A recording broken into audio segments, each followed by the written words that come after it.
What's up, YouTube? It's Old School Nerd. That's the guy that's in his late middle ages and trying to recapture his youth through music. With your help. Okay, so today we're going to do something a little different, okay? First off, like and subscribe to the channel. Appreciate all supportive comments, criticisms, love, hate, whatever in the middle. You know, not everybody's into whatever I'm doing, but it's all good because I love all of the support you all are giving me. We hit 8,000 subscribers in 5 weeks, blew my mind, and it's just insane.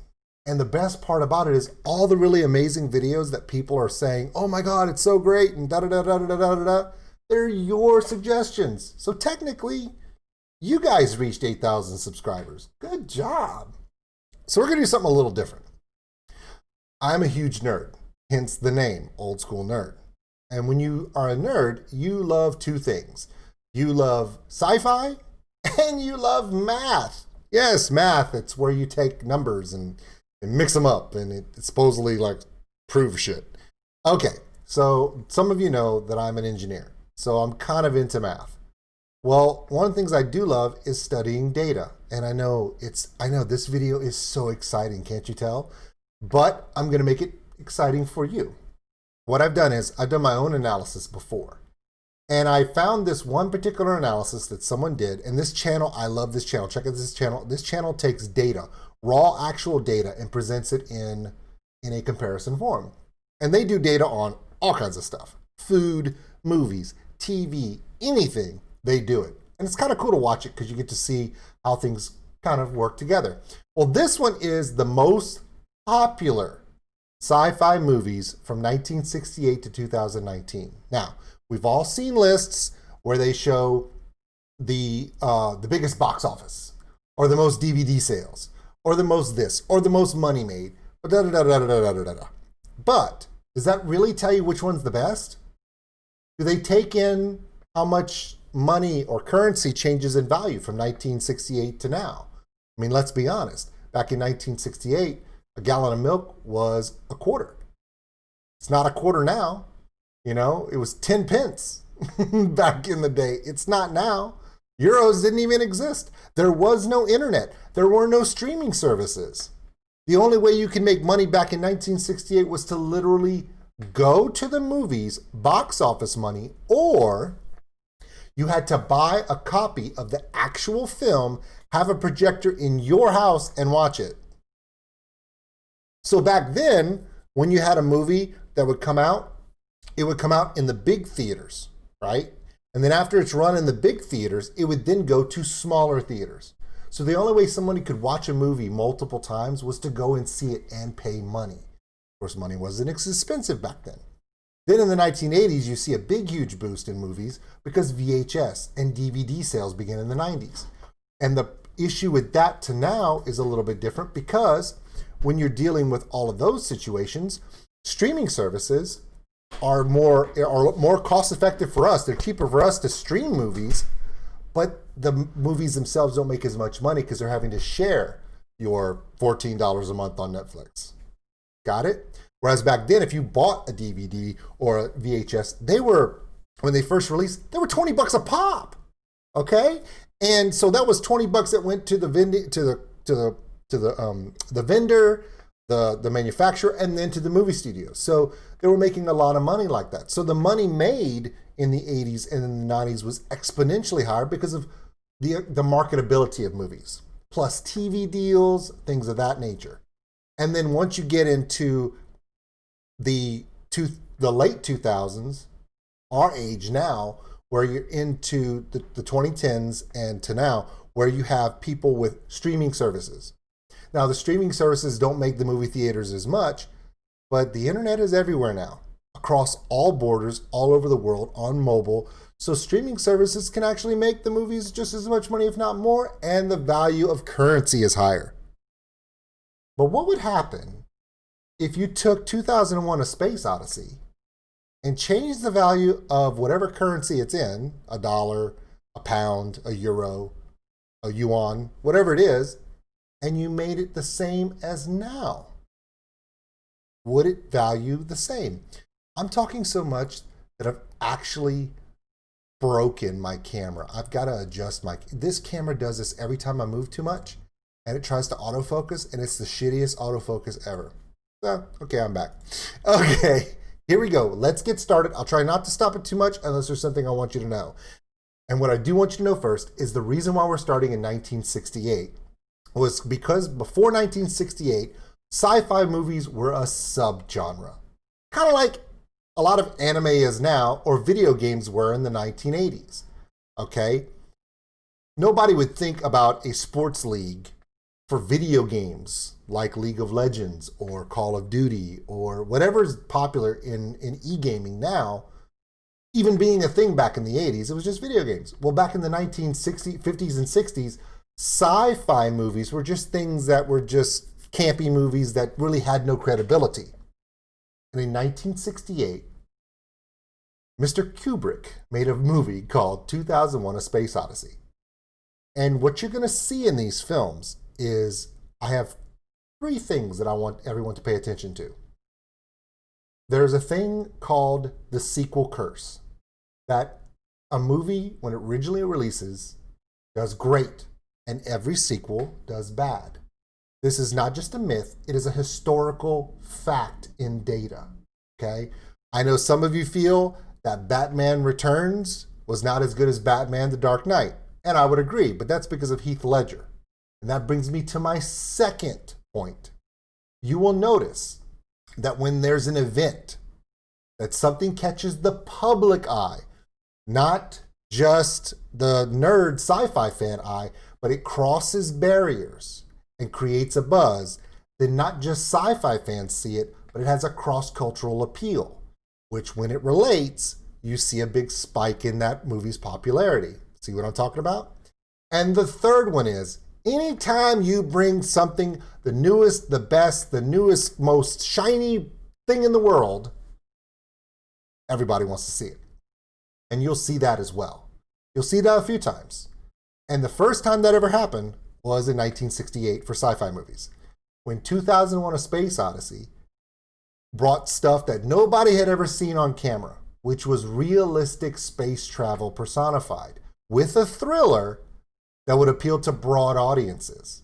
And because it was the first time anyone had ever seen it, not only the sci-fi people, but everybody in the country went to go see this thing. And the first time sci-fi movies were nominated for Academy Awards, which never happened before.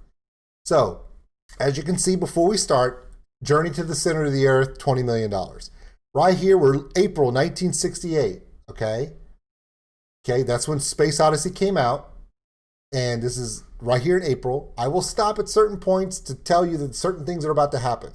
I can tell you right now that the big ones we're looking at are probably going to be 1977, a little one in 1983 with a sci-fi movie nobody saw coming. And I think 2010 is going to have a big one too. So let's start this list and keep an eye out. Okay, we're going to start with 2001. Immediately, as you can see, it's growing. Now, as you can see also, look, Planet of the Apes also popped off at the same time 2001: A Space Odyssey went off, because Planet of the Apes also had another thing, that Heath Ledger factor. Remember, The Dark Knight was popular after it released because everyone started talking about Heath Ledger's performance, and everyone was like, oh, I gotta go see this now. And then Heath Ledger dies. So Batman The Dark Knight becomes popular after the movie releases because of Heath Ledger's death. Okay? Well, the reason why Planet of the Apes shot up was because it was a brand new concept, okay? And it was the level of makeup and acting costumes with these apes and these different primates was huge. It had never been done like this. Costumes that look real? What? It was groundbreaking for the time. And not only that, it had huge star power. The biggest movie star in the world at this time is Charlton Heston. And for him to step up and do this movie was huge. And then the reason, and for a lot of you that are young are not going to know this, if you've never seen the original Planet of the Apes, and I'm not talking about the Donnie Wahlberg shit, Marky Mark one, I'm talking about the Planet of the Apes, not the Mark Wahlberg one with Charlton Heston. If you go back and see it, the ending is iconic. The ending is a damn meme now. It's been a meme since before memes were a thing. And what it did was it caused water cooler buzz, which means when people would go to work or go to school, oh my God, did you see the Planet of the Apes? No, I didn't. Was it good? Oh my God, it was so good. But I can't spoil it for you. Planet of the Apes was the first time people referred to the word spoiler alert. Yes, back in 1968 was the first time people talked about a spoiler alert, because there's a portion at the end of this movie, the very last scene of the movie, that completely flips the entire script upside down, left and right. Everything you thought about the movie was a lie because of this one scene. And everyone was afraid to tell anybody about it. And if you did tell anybody about it, you pissed them off for the rest of their life. So it caused a buzz. And that's why this movie, along with 2001: Space Odyssey, spiked this year. Let's continue. As you can see right now, 2001 is the biggest movie. Now we're moving into 69. Now, the reason why you don't see a lot of movies in 1969 is because there were other things going on in 1969. We put a man on the moon. And there was a lot of crazy stuff going on politically. This was really the height of the Vietnam War. Things were a little bit down in the United States, so movie production really wasn't as high as you'd think. Of course, 2001: Space Odyssey is just rolling. The next thing we're going to talk about, I believe, is going to be the sequel curse. And you're going to see it start to form pretty much right around this time. 1970, Beneath the Planet of the Apes. Now, the reason why Beneath the Planet of the Apes is very significant, it is one of the few movies in history, especially on this list, that will probably do better than its first one. Because the Planet of the Apes caused such a hype, such a huge explosion of interest about it, that by the time the masses of people wanted to see it, it left the theaters. You didn't get to see it as much. But it caused anticipation, which means they knew a sequel was being made. And when that came out, everyone went nuts for it. As you can see, it blows past the original.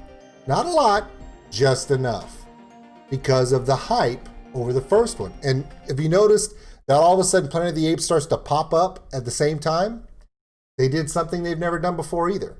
Because Beneath the Planet of the Apes was so insanely popular at the time, the producers of the Planet of the Apes, the studio, said, we got to release the original too. Because so many people were going to see Beneath the Planet of the Apes without the context of the first one. And it's not like you can go back on Netflix back then and we're going to rewatch the season finale of the last season because the new season's out. We've all done it, right? Well, it caused a double whammy. But of course, in 1971, they made the fatal mistake. They tried to hit gold again. And it just never works. Escape from the Planet of the Apes does okay, and then it just falters. Because Escape from the Planet of the Apes was recast. Charlton Heston wasn't in it. And people, when they went to the movie theaters, are like, Charlton Heston isn't in this. This sucks. Coming up on 1973, they try it again, and it bombs, of course. The big one you want to watch out for coming up is 1977. And if you're on this channel and you call yourself a nerd and you don't know what happens in 1977, you should like and subscribe and hang around a bit because you need to be a little bit more educated about your sci-fi. Getting through 73, we're almost to 74. That was the year I was born. Yeah, okay, here's a good one. Best movie ever released the year I was born. This was my favorite movie for a long time when I was a kid because it was dark as hell. I'm going to give you a name, Yul Brynner. Now, if you look up Yul Brynner, you're probably going to see him in The King and I and all these other Broadway show type stuff. But he played the bad guy who never spoke a word in a movie called Westworld. Yes, not the HBO series that it's based on. But this is the first ever inclination of what's referred to as the cult classic. This movie was not well received as much as you would think in the box office because 74 was a really bad year for movies. Because all the movies in that year that came out were doom and gloom and disaster movies. Well, that and Blazing Saddles. which was a disaster in and of itself. If you haven't seen Blazing Saddles, you need to go see it because it takes the theory and the thought of racism and bigotry, flips it on its head, kicks it in the ass, and says, "You're an idiot. Stop being such a tool." You should watch Blazing Saddles for anything than realize how stupid racism can be. Okay, Westworld was a movie. If you've seen the TV show on HBO, Westworld, you already know what the plot is. But back then, the idea of it captured people's imaginations. So much so that when you would go to school or to work, some people actually went like, "Is that person a robot?" Because I can't tell. They never talked to me, so maybe they're a robot. It's pretty good. In fact, we have the technology. If you've seen Westworld on HBO and you love that show, if you don't see the original, you're robbing yourself of an experience. Let's continue. As you can see, Westworld blows past some of the Escape from the Planet of the Apes, but it hits kind of a niche market. Okay? We're getting into 1975 now. As you can see, 2001 Space Odyssey is still doing really well and it's still making money. Why? The reason why is because this scale here, as it progresses, adjusts for inflation and the value of a dollar. So you're going to see movies that no longer are in the studios, or even, there's no VHS yet, it's 1975. They will make some money from re-releasing in studios here and there, but a lot of the value you see of the increase as it continues is the value of a dollar increases. So remember, this list takes into account the value of a dollar, okay? And you're going to see all these movies, especially 2001, when we get to like 1982, 83, and VHS rentals and purchasing comes into its own, it's going to go huge, more than you thought. Here we go, 75. Not a lot going on in 75. Now, a lot of movies are released, but understand in 1974, 75, and 76, it was a really, really dark time. Nixon resigned from the presidency. The throes of the Vietnam War were over, but then the chaos at home remained. Like 1976, we were in the height of the Cold War. We were in this giant OPEC struggle with oil-producing countries. The price of gas was $5 a gallon. Back then, that was ridiculous. Oil shortages. Everyone was in despair. So sci-fi movies were kind of taking the back seat to movies like Earthquake and the airliner disaster movies and dramas and more dark Dog Day Afternoon. The darker side of movies was coming out at this time because things were rough at home. There was no reason for joy. But we're almost to 77. Still kind of a dead time. As you can see, everything is still adjusting for inflation and reruns. See, again, Beneath the Planet of the Apes, better. It's a this right here is probably going to be the only time on this list you ever see this. Beneath the Planet of the Apes, for those of you who are sci-fi nerds, call it The Little Engine That Could, because it's one of the few sequels that does better than the original. Here we go, 1977. Are you ready? When it pops up, you'll know it. Boom. And not just start from the bottom of the list. Oh, no. Let's go back just a few seconds. Okay, it's not there in March. Literally the next March as we get, and then when April hits, when we hit May, boom. Look at the difference. It's $110 million difference in adjusted income in a month. People were seeing this movie 15, 16, 17 times in the theater because they knew once it left the theater, they may never get to see it again. You don't even have that kind of buzz now with any movie until another first happens. And it's the most immense, successful disappointment in movie history. And it has pretty much close to the same name. Let's continue. Star Wars kind of makes everybody really, really small for a long time. Okay. Remember when I told you about the second form that causes interest? When something causes multiple thought processes across the population, not just for sci-fi people. Now, A New Hope did that, but then there was a little director called called Steven Spielberg. And while they were making Star Wars, George Lucas was making Star Wars, Steven Spielberg was making Close Encounters of the Third Kind. And his came out right in December for Christmas.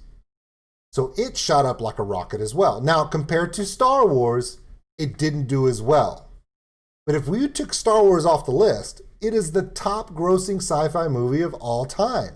It's the most popular ever because it crossed cultural barriers. It told a story that nobody had ever thought about before. Yeah, sci-fi movies about the aliens were always there. I mean, look at the list. But a movie about first contact with aliens really hadn't been broached before on a psychological level. Welcome in Steven Spielberg. So here we go. Close Encounter of the Third Kind doing what it does. It's dominating, just like everything else. Moving along, 78.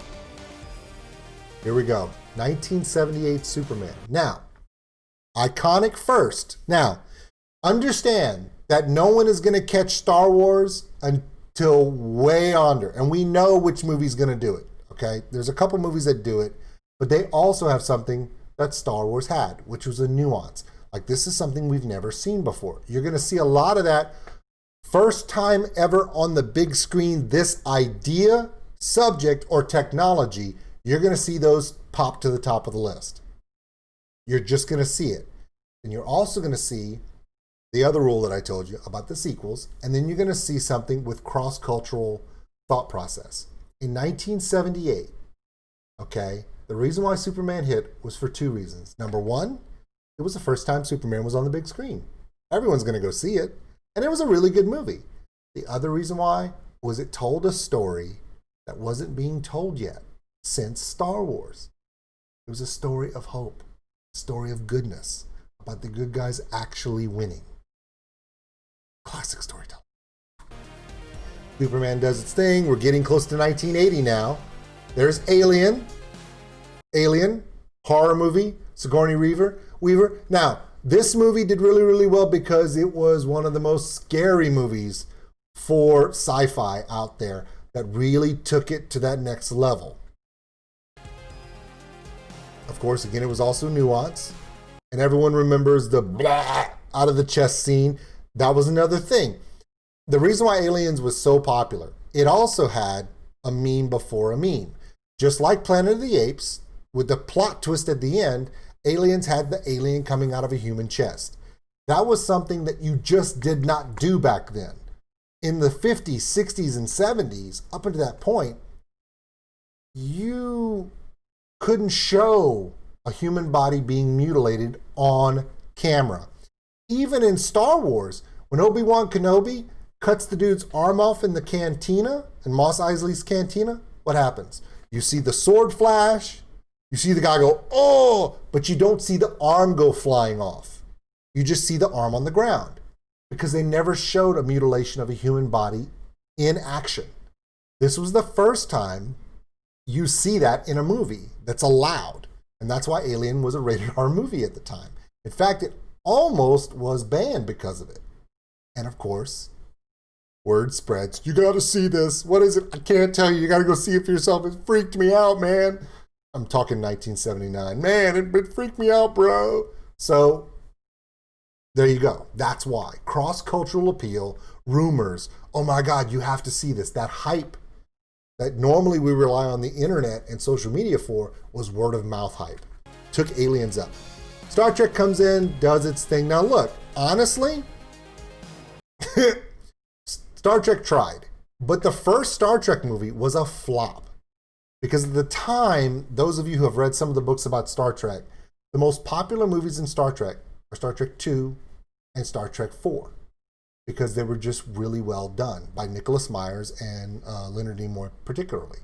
But the first Star Trek motion picture was, in comparison to Star Wars, was night and day.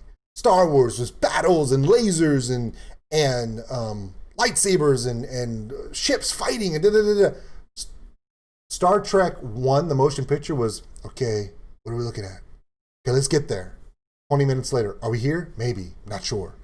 There was no action in it. It was a philosophical exercise, and it just didn't resonate. But because it was the first ever Star Trek motion picture, the Star Trek fans went nuts for it, and it did really, really well. Really, really well. As well as other ones? No, but really, really well. You're going to see an upsurge in Star Trek movies in 2 years when Nicholas Meyer is hired to create what he referred to as Captain Horatio Hornblower in Outer Space, where he turned Star Trek into a classic pirate movie. If you look back at Star Trek II, Wrath of Khan, the reason why the space battle is the USS Reliant and the Enterprise coming and shooting broadsides at each other is because it gives more of a nautical theme, the classic pirate / battle stuff. And it worked. But let's continue. Empire Strikes Back. Is it going to catch Star Wars, the original? No. Because you're adjusting for dollars. Superman 2 is actually a pretty good movie, but it wasn't well received. Because when it came out at a time when Empire Strikes Back was popping off. And it was one of those times where if you didn't pick your release date right, it kind of hurt you.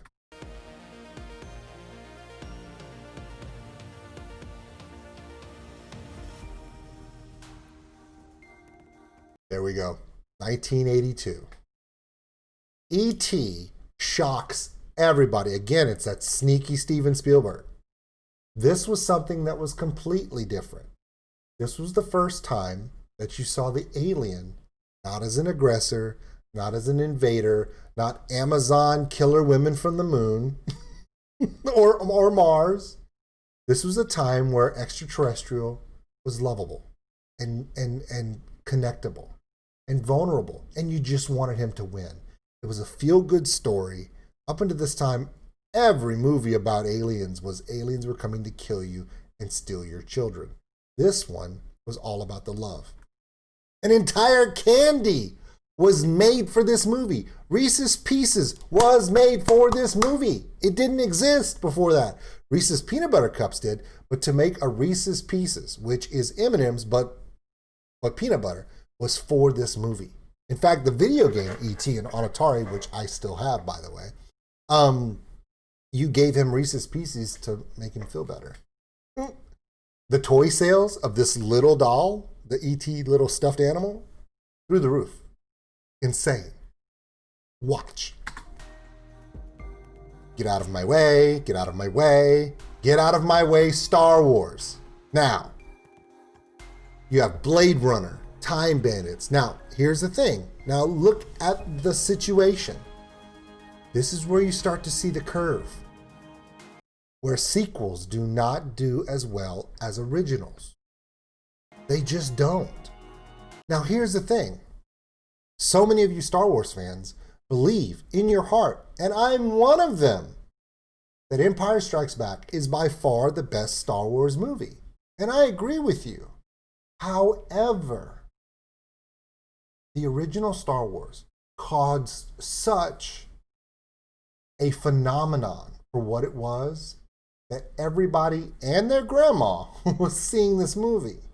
But once you got down to Empire Strikes Back, Return of the Jedi, the sequel curse, the reason why sequel curses work is only the fans of the original product are going to go see it. Yeah, they're going to go see it 4, 5, 6 times, but they're not going to bring grandma. Because grandma's like, okay, I saw the last one. I'm not good for this one. We're continuing on, coming up to 1985. There's another one in 1985 that turns a few heads. On my list, Search for Spock comes out, and then almost right after it, the Terminator comes out. Now, Terminator, again, is a cult classic. Here we go, Back to the Future. Another novel idea, time travel. We don't really hear a lot about it, okay? This is really the first time time travel's there. Okay, I understand. The Time Machine was a big one, but that was a cult classic. Never really had popular broad appeal. But you take one of the most popular teen icons. Remember, this is the 80s. This is John Hughes' time. Ferris Bueller, The Breakfast Club, Pretty in Pink, you name it. This was the time where the teenagers really started to dominate movies, okay? And when you take a teen pop icon like Michael J. Fox, put him in a time machine and send him back to the 50s, so it relates, and this is where the catch is. You have to understand this it was a smart move. He could have gone back to the Civil War. He could have went back to the 1500s. He could have went back to the Middle Ages, but he didn't. He went back to 1955, and there's a reason for that. Because there were two people that went to see movies huge in this time period. Teenagers and baby boomers. The people that got married and had kids back in the 50s. They were going to movies all the time. So this was a movie that both teenagers would actually go with their parents to see it because they could relate back and forth between the two time periods. It's not exactly a bad move. Somebody was thinking ahead. Cocoon came out. All the old people loved that one. Live Forever? Yeah. Nobody's catching Star Wars. Aliens comes back. Now, Aliens did really, really well. Okay, here's Star Trek 4. Now, Star Trek 4 easily bypasses all the other ones, but because of inflation, does it ever catch Star Trek 1? It does, but not till a lot later. There's Predator. The 80s were a dark time. You had the big pops at the beginning of the 80s, but there was no more Star Wars. Star Trek was winding its way down. Okay, the reason why I stopped it in 1989 is in 1989 and 1990, we start to see the new concept era. If there's one thing that I cannot stand is remakes. I cannot stand them. It's rarely that a remake of a movie is as good as the original. It's just a feeling. It's just the way I feel about it. But nowadays, you see a lot of people rehashing old ideas. So it doesn't really relate to the rest of us. Okay? But in the 90s, you have a renaissance in movie making of original ideas. Ideas that people would never believe would be possible. Because in 1990, a revolution occurred. Technological revolution. CGI. So things you could never do because it would look stupid if you tried it, or look like old Godzilla movies or old fake sci-fi movies with a guy in a suit, would now become possible with computers. And it changes the world. When you see it, you'll recognize it. Batman comes out. Of course, every time you see a movie, okay, that comes out with something people haven't seen before. Remember, Batman was huge in the 60s as a TV show. This one here had super star power. Jack Nicklaus, come on, was the Joker. Super star power. Jack Nicklaus at the time was the biggest baddie in the world, man. He was the Jack, you know? And for him to suit up and be the Joker was like, are you sure you want to do that on a stupid sci-fi movie? He's like, I'm going to make sci-fi cool. And he did. Michael Keaton as Batman. Some people still say Michael Keaton was the best Batman. I don't know who says that, but some people do. So again, that first initial pop, Ghostbusters 2 was a feel-good movie. Back to the Future 2 did okay, but did it beat the original? Nope, it comes up short. They always do. Teenage Mutant Ninja Turtles comes out. Total Recall. Okay, we're about to hit a big one, by the way. I have my list off to the side. I'm just seeing how it compares. Terminator 2 Judgment Day. The reason why this one did really well is because this was the advent of the big CGI film. Remember, Terminator 2 had the guy that was liquid. Blowing people's minds. The guy was a liquid Terminator. You know, how do you do that? I mean, I get it. You take a robot, skeleton guy, and Arnold Schwarzenegger's that guy. That's fine. That's makeup. How do you do the liquid metal guy? It was crossing over. Plus, it had one of the first ever visual representations of a nuclear attack on a city and what happens to people when they get hit by the heat wave. It was pretty in your face because it happened in a playground. So you see little kids on a merry-go-round turning into ash, and Sarah Connor's on the fence and she's like getting blown out by the nuclear blast. and she's on fire hanging onto the fence. It was what? It also had Guns N' Roses doing the music for it. At the time, that was big. 92 was going to go through. Batman Returns comes out. Now, the reason why Batman Returns doesn't... All the different Batmans after this don't do as well as the original Batman. Now, what I'm talking about, please understand, there are two Batmans. There's the campy, cartoonish comic book Batman, and then there's the dark Chris Nolan Batman. And Zack Snyder Batman. You guys know what I'm talking about. Christian Bale Batman is a different thing than these Batman movies, okay? These Batman movies were with big Hollywood stars made up to be... I mean, Batman Returns has Danny DeVito as Penguin, okay? So when you're dealing with those, you know, Michelle Pfeiffer as Catwoman, okay? So you taking big stars that were not into something, that you saw them as different things, and then you're throwing them in Batman and putting a costume on them. It's fun. It's awesome. Is it breaking ground? Not really. The reason why Batman, the Christian Bale Batmans did so well is because it took the campiness, the cartoonishness of Batman and brought it into a real world feel that people could really connect to. Okay, 93. No, 94 has a pretty good one. There it is. Okay. Again, CGI and an idea that nobody thought would be possible. This is creative thinking, okay? The Crichton book, Jurassic Park, was a huge bestseller. And when they announced they were making a movie of it, everyone's like, how are you going to do that? How are you going to do dinosaurs that don't look like crap? And then they did it. So everybody saw this damn thing.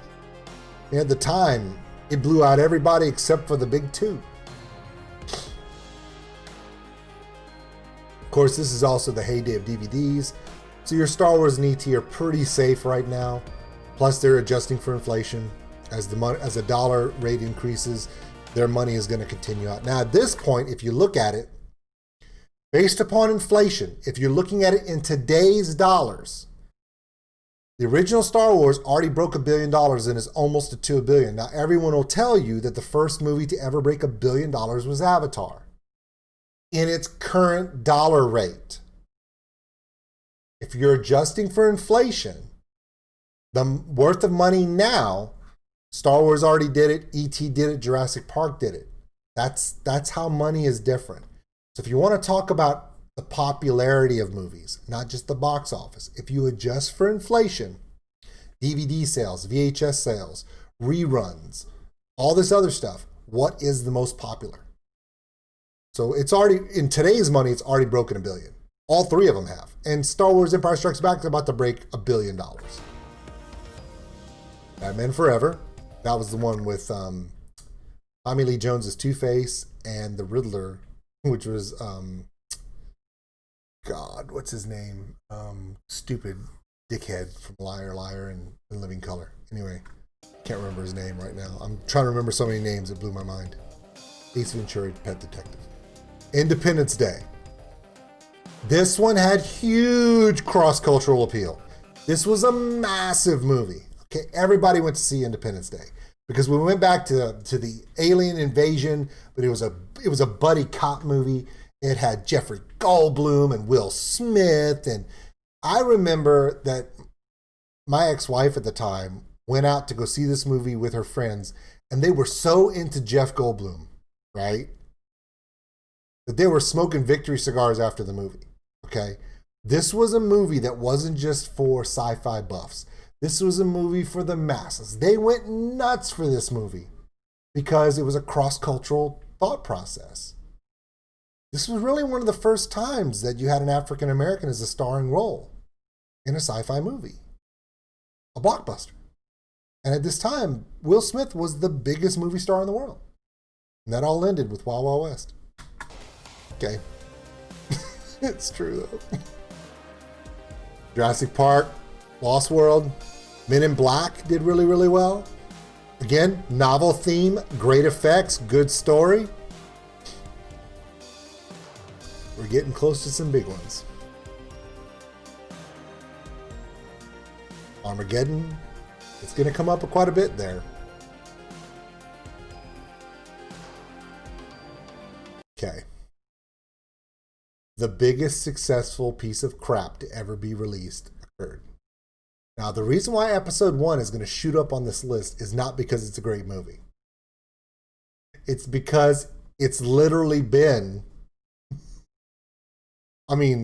15 years, 16 years, 17 years actually, 17 years since Return of the Jedi. So you don't let Star Wars fans do nothing but read novels, look at shitty cartoons and comic books for 17 years, and you think it's not going to go. Plus, again, this is nothing against George Lucas, and please do not bash me in my own comments about how I feel about George Lucas. George Lucas made 4, 5, and 6, don't forget. Some of the best sci-fi movies of all time. But he got caught up in that CGI revolution. And he literally made characters like Wadu, the little flying salvage dealer, and Jar Jar Binks, literally to show off what CGI can do. Didn't need to do it. Those added elements for the funny, for the quick little laugh, or for the just to show you that I can, draws away from the movie.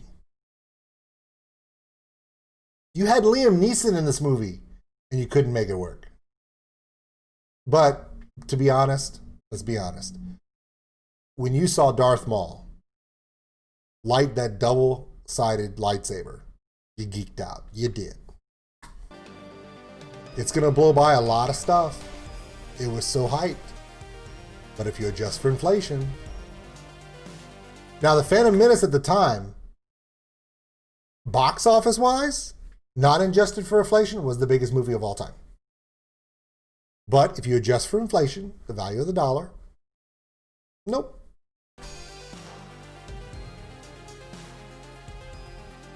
Uh-oh, 2000s.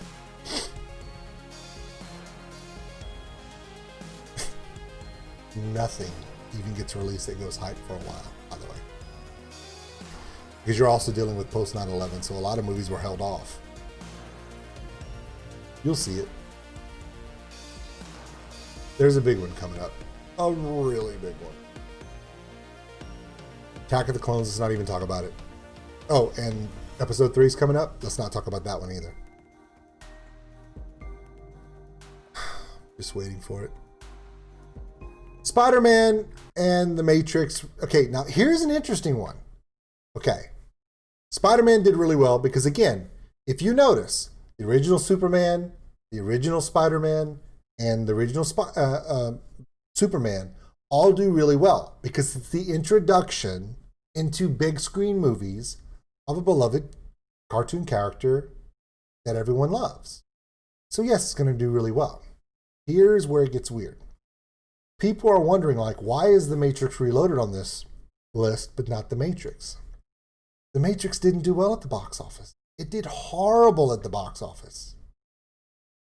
The Matrix got really, really big by word of mouth. But back in these days, if a movie wasn't popping at the box office, it was gone, on to the next one. You didn't have 2, 3, 4 month runs of a movie. Jurassic Park was in the movie theaters for 4 months. E.T. was at the local movie theater down the street here from me from June until, well, it came out in May, all the way to October.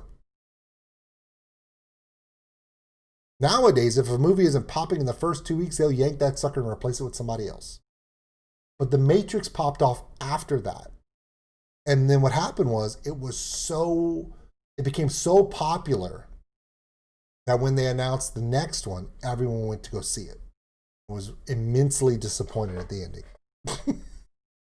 Which is why it gets really, really big and then stops. Because the word of mouth spread wasn't there.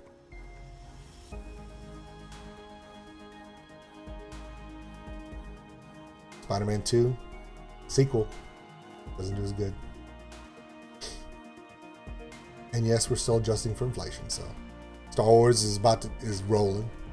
Okay, Revenge of the Sith, again. sequel, didn't do as well. We're coming up on a really, really big one. So this one's gonna start, and this one pops up on the list, as we're coming up on the time when it releases. I'm looking at my list. You're gonna go, whoa! Here it comes. Spider-Man 3. Does better than 2, but not as good as 1. Come on. Pop that sucker. Dark Knight. Now remember, the Dark Knight popped off mainly because of Heath Ledger. You don't even see Batman Returns on the list. But because of Heath Ledger's performance, it spread like wildfire. Plus, there was an Oscar win for Heath Ledger. And the movie was re-released in 2009. The movie was made in 2008. Look, it says 2008 right here. You guys remember that The Dark Knight was re-released in January of 2009. And it did better in the re-release than when it did in the first. We're in July 2009, and look where it's at. Because when Heath Ledger won, then everybody wants to know how he won. And then he died. And some people were blaming that because he did the Joker character, he was cursed, and he never got over it. It caused mental damage, which caused him to overdose, and da-da-da-da-da. Remember all that stuff? That's why. But 2010 is going to blow the doors off because of a little movie. Boom! There you go. Now, there are times when a movie captures the imagination and it does something that nobody else thought. This was the first time where they did motion capture with humans, where they put all the little dot sensors, and instead of just making CGI characters, they took it to the next level. Like Jar Jar Binks does not look like a human, okay?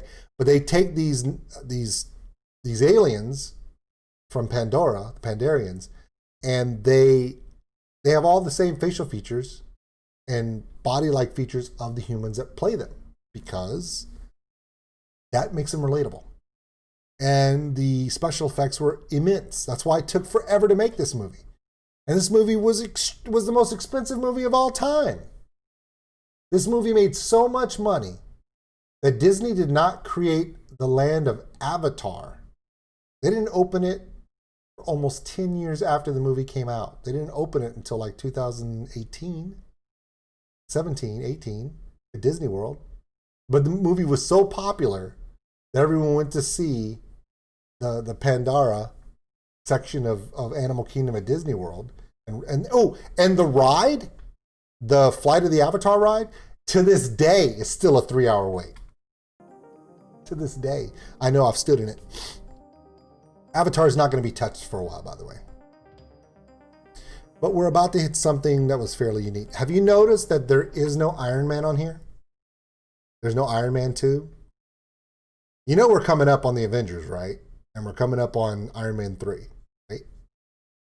The reason why Iron Man is not on this list is because it didn't capture the imagination right off the bat. Now, Iron Man, the original Iron Man, Jon Favreau's little show me the world of Marvel, was huge to me. I love that movie. I can watch it a million times. But it didn't have the blockbuster popularity like some other movies did. But you're talking about Thor's coming out right now, Captain America, and they're all doing fine. But something happens in 2012 that kind of changes the game. The Avengers. I don't know what it was. You had Captain America, you had the Thor movies, you had 2 different Iron Man movies. And there was a build-up to the excitement of it. But there was just the thought of doing the Avengers with all, and the marketing was done right, the movie was well received. Everybody went to go see this damn movie, and it just starts attacking people. Now, Dark Knight Rises does very, very well. Here we go. There's Iron Man 3. It does very, very well, which is really weird because of all the Iron Man movies, I like that one the least. Good marketing, I guess. And also remember the timing of the release is very important. Some movies on that don't make this list only don't make this list because they go up against massive, huge movies. Like there are really good movies on the list that would have made the list. They were up against other genre movies that were just huge. Could you imagine going up against Titanic? That would suck. There we go. Moving right along. Now we're getting to our time, right? 2015. We know what's coming. Jurassic World comes out. Age of Ultron does really, really well. Force Awakens. Yeah. When you make people wait 15 years, it goes crazy. Now, here's the thing. Is The Force Awakens more popular than A New Hope? You adjust for inflation. No. You adjust for all the DVD and VHS sales. All the time. No, you're not going to catch it. Avatar did. Oh, there's another one. There's two more that are going to catch it, but that's not the point. Force Awakens doesn't catch it.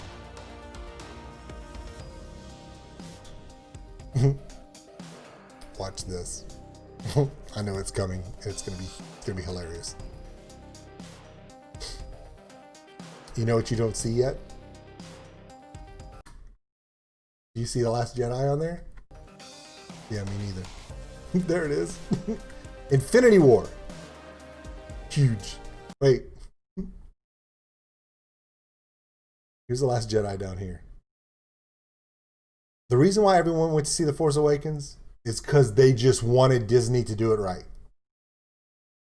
It was okay. But I tell you right now, the second they killed Han Solo, everyone was like, ugh. And then when they killed Luke Skywalker, everybody was like, I'm not seeing this again. A lot of the reason why the Last Jedi didn't do as well as everyone hoped it would was because I saw it too, but I didn't see it twice. You killed Akbar like a dick. In game. Now, this video stops in 2019 because of the data had to be collaborated. Okay, the channel is Data is Beautiful, so make sure you check it out because Data is pretty beautiful. For those who want to know, the analysis continues out, and also Endgame does actually wind up beating out Avatar ever so slightly because of inflation. Remember, Avatar came out so long ago that the inflation numbers it does hold its own against the Endgame. That was a great little ride. I know it was long. It was almost an hour long. I'm sorry, but I'm not. I really love doing that. Please like and subscribe. Let me know what you think. My name is Old School Nerd, and yes, I am old, but you are never too old to love math and data. Oh my God, that was so stupid. I'm an idiot. You guys should really stop me from doing shit like this, but you don't. Keep me going.